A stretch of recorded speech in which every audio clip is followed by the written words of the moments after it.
Caros alunos e alunas, mais uma vez, bom dia, boa tarde, boa noite, dependendo do momento que vocês estiverem assistindo essa gravação. E hoje nós vamos apresentar aqui o tema a crise da República Oligárquica, a primeira parte desse tema, nos referenciando basicamente à década de 20. Vou fazer apenas anteriormente uma introdução, vou partilhar minha tela com vocês, para que a gente possa começar a desenvolver o tema em questão.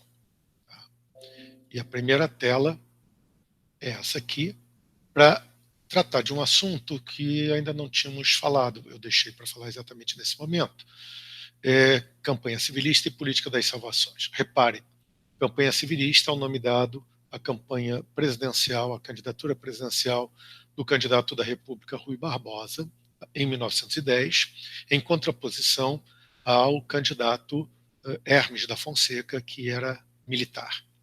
Exatamente em cima dessa questão, o Rui Barbosa vai dizer que militares não devem ocupar esses cargos públicos e, portanto, ele se coloca à disposição do eleitorado. Recebe o apoio do Partido Republicano Paulista, enquanto Hermes da Fonseca é o candidato do Partido Republicano Mineiro. Então tivemos, pela primeira vez, desde o início da política dos governadores, uma crise em que houve a separação entre as duas oligarquias mais poderosas, a paulista e a mineira. Então foi a primeira eleição competitiva da história brasileira. Dois candidatos com chances, em tese, de vitória. Uma eleição, então, em que houve campanha eleitoral, etc. E que nos interessa, a vitória do candidato Hermes da Fonseca levou a que ele, no poder, elaborasse a chamada política das salvações. Das salvações por que razão? Porque como em São Paulo, Bahia, Pernambuco e alguns outros estados, houve uma forte oposição à candidatura do Hermes da Fonseca, e foi a vitoriosa, ele resolveu, com o apoio dos seus, evidentemente, setores oligárquicos, não é isso? E no Congresso Nacional, utilizar o estado de sítio como forma de tirar do poder as oligarquias contrárias à sua visão, de oposição ao seu governo, e colocar no poder grupos oligárquicos e algumas vezes até mesmo militares ligados a oligarquias estaduais que fossem favoráveis ao governo do presidente Hermes. Tudo bem? Com a utilização do estado de sítio, significava que o governo local, o governo estadual, não conseguia manter a ordem pública e, portanto, o governo federal poderia fazer uma intervenção. A mais radical delas ocorreu na Bahia, com a retirada do presidente do estado, do governador J.J. Seabra, que tinha apoiado o Rui Barbosa, também baiano, às eleições de 1910. Então foi uma forma, uma vez que falhou a política dos governadores, falhou aquele modelo de impedir a eleição dos candidatos de oposição, que o Hermes da Fonseca e os grupos que o apoiavam tiveram de garantir que ele controlaria efetivamente o poder de forma mais completa. Então, é um episódio da história republicana que já mostrou uma primeira cisão entre duas oligarquias tão importantes. Vou partilhar, então, agora a nova tela, certo? A tela que será o nosso tema, a crise da ordem oligárquica. Então, vamos começar falando de que a primeira coisa a chamar a atenção é que, desde o final do século XIX e no início do século XX, o Brasil passava por um processo de industrialização e urbanização. Isso significava a existência de novos setores presentes na sociedade brasileira. A sociedade brasileira estava se tornando cada vez mais complexa. Aqui só alguns números. Reparem, a cidade de São Paulo, em 1872, tinha apenas 23.200 habitantes. Cerca de 50 anos depois, menos que 50 anos depois, a cidade de São Paulo tinha quase 580 mil habitantes, com um crescimento exponencial, exatamente, entre 1890, 1900, 1920. Só o crescimento aqui é da ordem de quase 150%, e aqui maior ainda. É isso? Ora, Aqui cresceu quase 3 vezes, né, a população anterior. O Rio de Janeiro também cresce, mas numa proporção, né, mais lenta. Ora, numa velocidade mais lenta, perdão. Esse processo de industrialização, urbanização, então, ao complexificar a sociedade brasileira, ele criou novos setores sociais, particularmente 2 deles que vão ganhando cada vez mais força, que são as camadas médias urbanas e o proletariado industrial. É lógico que existem outros setores, uma burguesia industrial, uma burguesia financeira, cada vez também mais importante, não é isso? E esses novos setores têm novos problemas, novos valores, novas ideias para a superação da situação que eles consideram, em muitas vezes, que o governo oligárquico, não dá conta. É nesse sentido que eles começam a reivindicar participação política, tá? Ou reivindicar direitos, no caso principalmente dos trabalhadores, mas encontram o sistema político bloqueado pela questão da política dos governadores, bloqueado pelo controle que os coronéis exercitavam sobre o voto dos eleitores, principalmente no interior, e outras formas que a gente já trabalhou aqui. Então, nós tivemos, no ano de 1922, quase como um marco da percepção dessas mudanças e da crise que se avizinhava da dominação oligárquica. Primeiro, 22 é o ano do centenário da independência do Brasil, o que abriu várias discussões. Houve, evidentemente, toda uma comemoração, aqui selos comemorativos, cartazes, moedas, né? O presidente Epitácio Pessoa estava no governo quando houve a questão das comemorações, fez uma exposição internacional com pavilhões, né, aqui na cidade do Rio de Janeiro, onde, né, os diversos países mostraram as suas inovações, tudo bem?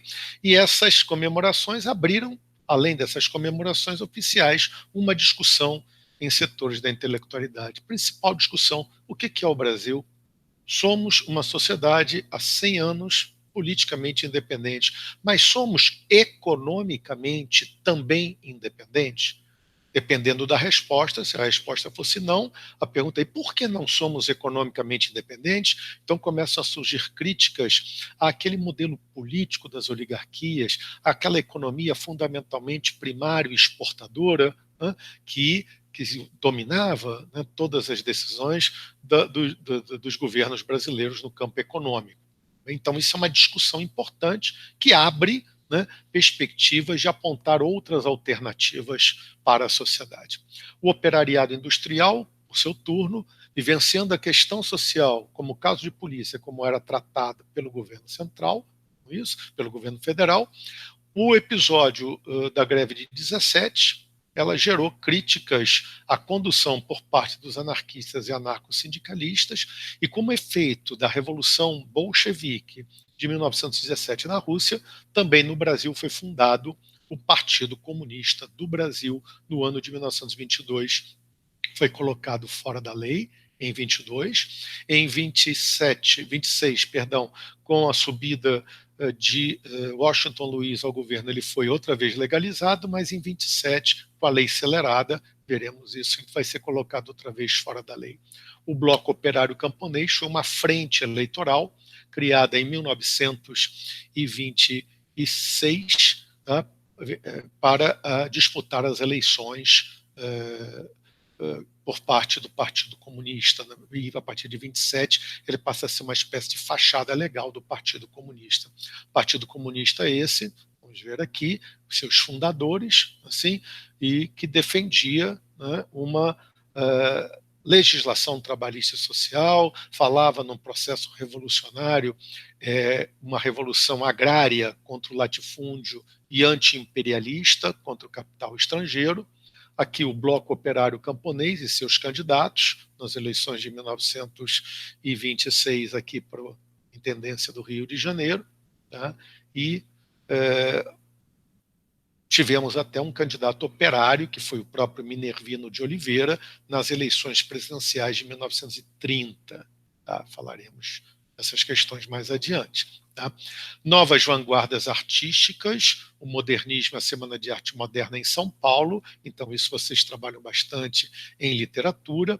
A grande questão aqui é criticar a visão tradicional de cultura brasileira que as elites tinham, uma cultura que era meramente cópia daquilo que vinha do exterior. Então, se a moda, vamos supor, que vinha da França, que vinha da Alemanha, que vinha, enfim, da Inglaterra ou do próprio Estados Unidos, era um determinado tipo de música, a ideia era fazer essa música, né, aqui no Brasil, seguindo os cânones estrangeiros. Então, a busca principal do movimento do modernista é aquilo que existe de nacional na cultura brasileira, valorizar o nacional na cultura brasileira. Tá? Temos aqui, né, da Semana de Arte Moderna, os cartazes de propaganda, não é isso? Aqui a programação, está lá o Villa-Lobos, não é isso? E os diversos poetas e outros artistas que participaram dessa semana, é isso, no Teatro Municipal de São Paulo, uma semana que durou 3 dias, sem dúvida nenhuma, um pouco diferente, mas de qualquer maneira que chocou, né, a visão tradicional da cultura que tinham as oligarquias brasileiras. O comitê organizador, Mário de Andrade, Oswald de Andrade, o próprio Villa-Lobos estão aqui presentes, tá certo? A Semana de Arte Moderna e o modernismo deu origem a vários projetos políticos, vamos chamar assim, o próprio Plínio Salgado, que encontraremos mais tarde quando falarmos de ação integralista brasileira. Ele era um escritor que participou da Semana de Arte Moderna e caminhou no sentido de formação de um movimento antiliberal, de cunho fortemente conservador e de modelo fascista, a ação integralista brasileira, do qual ele foi chefe nacional. Mas o Oswald de Andrade, por exemplo, entrou para o Partido Comunista, tá? Sempre dentro da linha que existiriam agora vanguardas políticas para conduzir o povo, né, no caminho correto. Então existe um aspecto aí do modernismo, né, pelo menos em certas tendências dele, que tem um quê de autoritário. O catolicismo conservador, devido principalmente à Revolução Comunista e tudo que agitava o mundo naquele momento, foi fundado o Centro Dom Vital Jackson Figueiredo, e com um jornal chamado, uma revista chamada A Ordem, né, que divulgava as ideias desse catolicismo conservador. Né? E as camadas médias urbanas em São Paulo romperam com o Partido Republicano e formaram o Partido Democrático de São Paulo, cuja luta fundamental era a luta pelo voto secreto, que eles consideravam que seria o remédio para os males da sociedade brasileira. Não vamos perder de perspectiva que o Brasil não está fora, né, do processo que acontece no mundo. Então, nesse momento, o que nós já estudamos em História Geral?